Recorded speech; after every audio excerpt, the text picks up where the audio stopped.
Rick, I'm filming. What? I'm filming. Oh shit, I didn't even see you there. Oh, I was just, Barnaby, this is, oh, my beautiful daughter. You probably think, no, I was just, checking to see that it was not sharp enough. This is Rick Harsch, teaching my master class on fiction. You can skip this in 3 days. I am 2 days away from having pulled my books from Riverboat Books. I wrote The Manifold Destiny of Eddie Vegas, and Riverboat did one good thing. They made a brilliant cover, and the book feels good.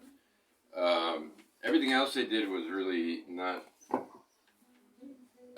good. Very anti-writer, very anti-publishing, and it would have been a big mess.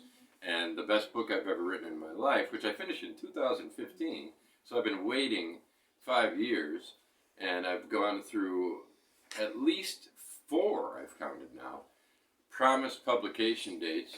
The 5th would have been in the end of May, but I had to pull it because it would have been a disaster.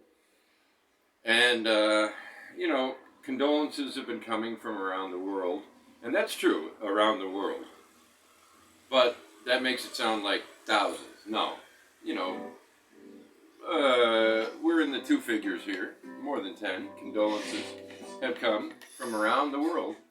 And, people care. They know what it's like for a writer. And they know that this is a personal disaster for me as a writer.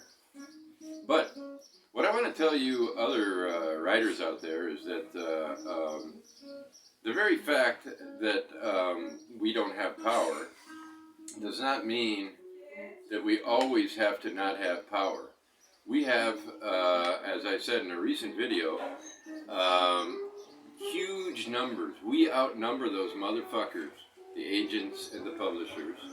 The editors I don't feel so upset with. We outnumber them 10,000 to 1 at least, and so we maybe need to come up with something better than the process that's been going on. We need to stop fighting amongst each other and playing their game of fighting to get published. We need to get off our knees to the gods of publishing and say, fuck off. And maybe one way to do that is the way that famous. Do we want fame? Is that why we write?